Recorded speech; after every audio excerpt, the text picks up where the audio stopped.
akan mempresentasikan tentang perilaku dalam organisasi. Berikut merupakan nama anggota dari kelompok 2, yaitu saya sendiri adalah Laksmirona Paramita, NIM 459, kemudian Erik Sebastian, NIM 460, Adida Utami Putri, NIM 480, dan yang terakhir Ilda Khoi Rahmawati, NIM 487. Yang pertama yaitu latar belakang. Organisasi merupakan suatu wadah yang di dalamnya terdapat aktivitas oleh orang-orang yang bekerja sama untuk mencapai tujuan tertentu yang telah disepakati secara bersama. Organisasi juga merupakan sebuah proses penggabungan pekerjaan yang para individu atau kelompok-kelompok harus melakukan dengan kemampuan yang dibutuhkan untuk dapat melakukan tugas sedemikian rupa sehingga memberikan saluran terbaik untuk pemakaian yang efisien, sistematis, positif, dan terkoordinasi dari usaha yang tersedia. Berikutnya yaitu hal yang akan kita bahas, yaitu apa yang dimaksud dengan perilaku organisasi, kemudian apa saja faktor-faktor informal yang mempengaruhi keselarasan tujuan, kemudian apa saja jenis-jenis dalam organisasi, kemudian apa itu controller, dan yang terakhir, bagaimana pengaplikasian perilaku dalam organisasi dalam dunia nyata. Kemudian yaitu tujuan dari pembahasan kali ini yaitu untuk mengetahui apa yang dimaksud dengan perilaku organisasi. Yang kedua, untuk mengetahui apa saja faktor-faktor informal yang mempengaruhi keselarasan tujuan perilaku dalam organisasi. Yang ketiga, untuk mengetahui apa saja jenis-jenis dari organisasi. Yang keempat, untuk mengetahui apa itu sebenarnya controller. Dan yang terakhir, untuk mengetahui masalah dan cara penyelesaian kasus perilaku dalam organisasi di dunia nyata. Berikutnya akan dibahas oleh anggota teman saya yang lain. Bab 2. Tinjauan pustaka. Konsep perilaku organisasi. Menurut Robbins dalam Semiring, organisasi adalah kesatuan atau entiti sosial yang dikoordinasikan secara sadar dengan sebuah batasan yang relatif dapat diidentifikasi yang bekerja atas dasar yang relatif terus-menerus untuk mencapai tujuan bersama atau sekelompok tujuan. Menurut David Carrington, organisasi merupakan sistem sosial yang mempunyai pola kerja yang teratur dan didirikan oleh manusia serta beranggotakan sekelompok manusia dalam rangka mencapai satu set tujuan tertentu. Organisasi dipandang sebagai suatu satuan sistem sosial untuk mencapai tujuan bersama melalui usaha atau kelompok. Lalu, teori perilaku organisasi. Menurut Suburgi dan Jauhar, ada beberapa faktor yang mempengaruhi perilaku organisasi, seperti yang pertama, peningkatan kepuasan kerja. Hal ini mempengaruhi perilaku individu dalam organisasi, karena kepuasan kerja dalam satu individu dipengaruhi oleh hak-hak yang mereka dapatkan atas pekerjaan yang telah dilakukan. Kedua, pengurangan kealpaan. Tindakan seperti tidak masuk kerja yang dilakukan oleh individu dalam organisasi atau perusahaan dapat berpengaruh negatif atas efektivitas dan efisiensi kerja suatu organisasi. Ketiga, penurunan turnover. Turnover yang dimaksudkan di sini adalah pengunduran para anggota sebuah organisasi atau perusahaan yang berpengaruh terhadap perilaku organisasi atau perusahaan tersebut. Keempat, peningkatan produktivitas. Sebuah organisasi dapat dinyatakan produktif jika mampu mencapai tujuannya dengan baik dan sesuai dengan target yang telah ditentukan, baik target dari segi waktu ataupun biaya dan hasil. Selanjutnya, keselarasan tujuan.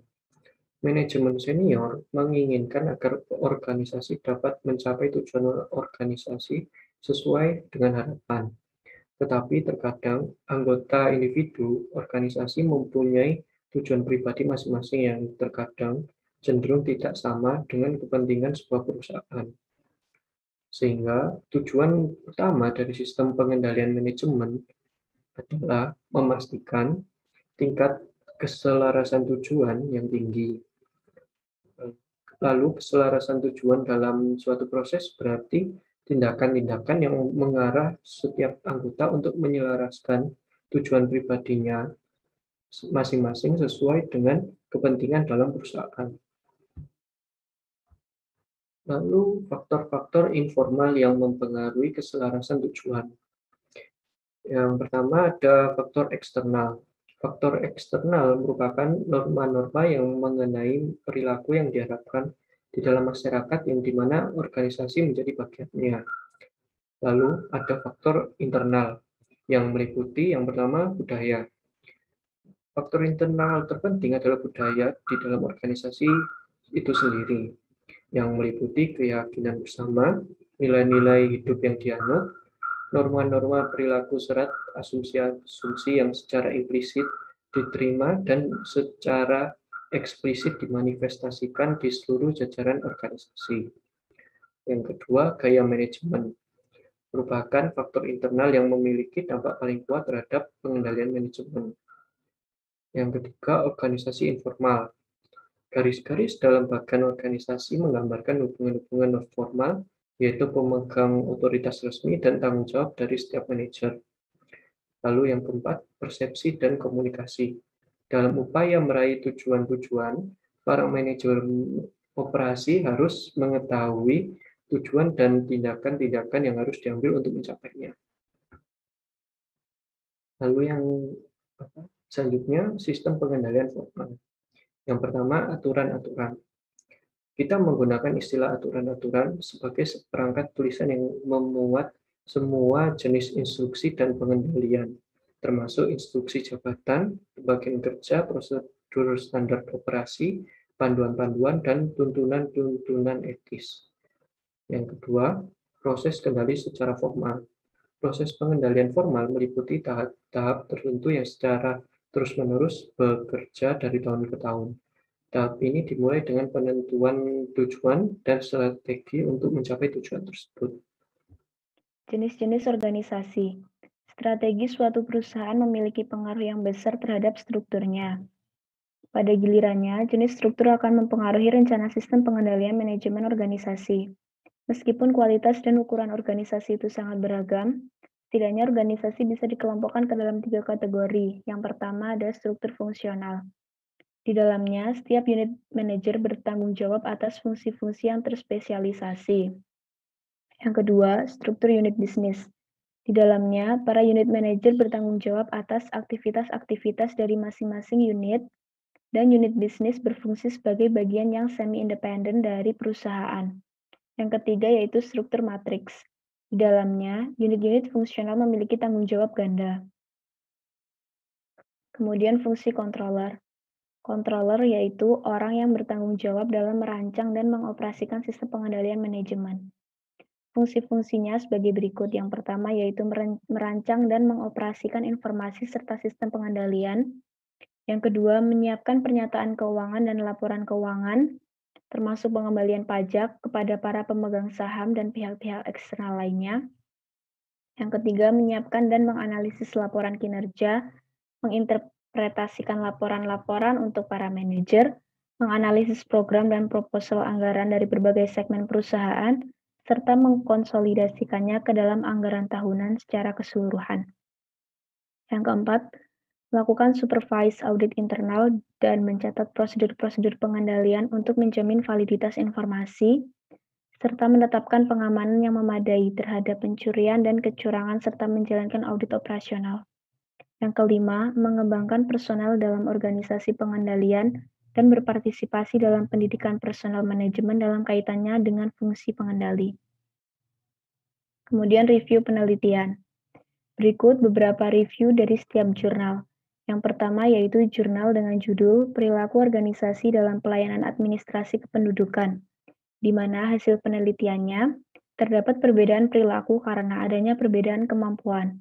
Perbedaan kemampuan ini disebabkan adanya perbedaan dalam menyerap informasi dari pengalaman kerja, dalam mengambil tindakan dengan tidak terburu-buru sehingga tercapai dengan optimal. Yang kedua yaitu jurnal dengan judul Perilaku Organisasi Terhadap Kinerja MAN 1 Kota Kediri.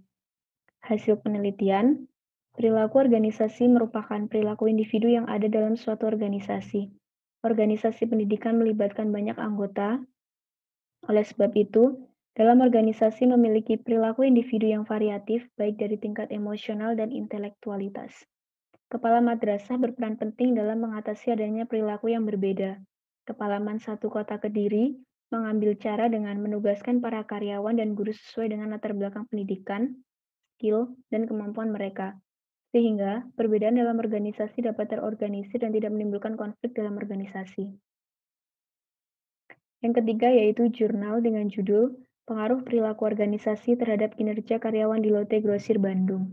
Dengan hasil penelitian, perilaku organisasi yang disimbolkan dengan X berpengaruh positif dan signifikan terhadap kinerja karyawan Lotte Grosir Bandung. Hipotesis A pada penelitian ini didukung oleh hasil penelitian. Pada alfa, lebih dari 6%, nilai koefisien beta sama dengan 0,297 dan menunjukkan T hitung sebesar 3,065 tingkat signifikan 0,004, di mana lebih kecil dari 0,05.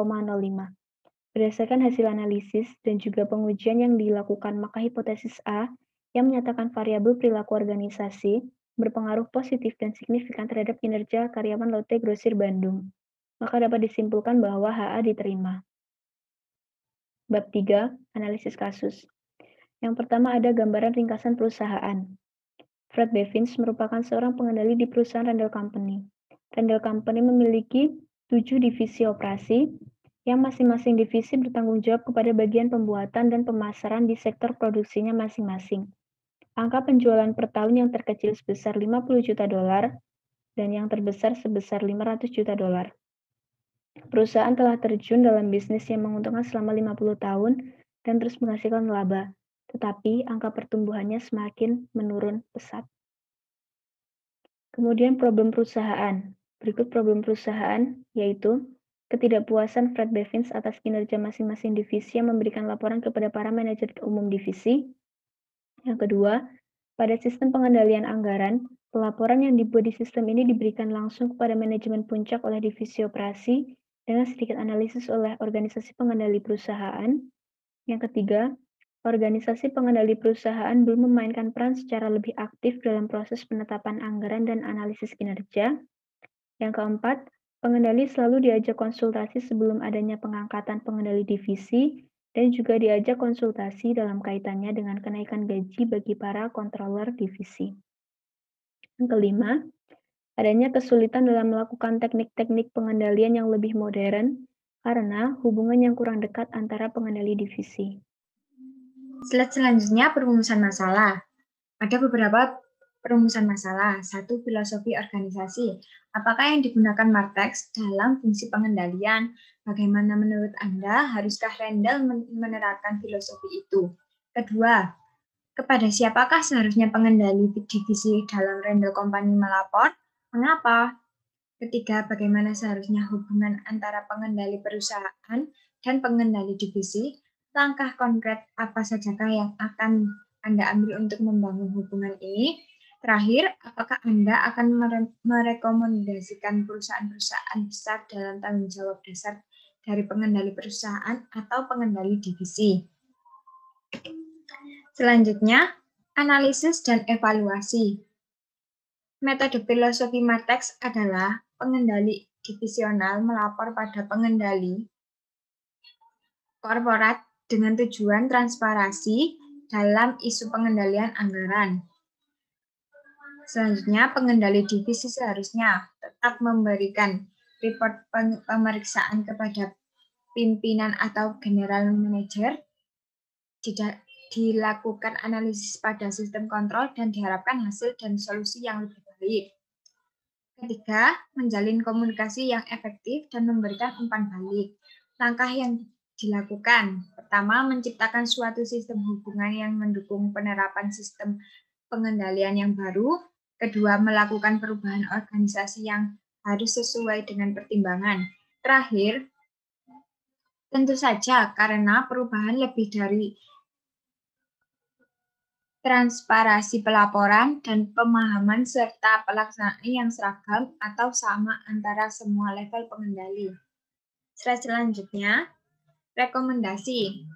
Lebih baik perusahaan menghadapi masalah dalam anggaran biaya daripada menyerah pada pemerintah di setiap divisi dalam mengacaukan otoritas. Penjagaan pengontrolan saat ini lebih baik menggunakan ke dalam struktur Martex. dalam mencapai tujuan dan sasaran perusahaan.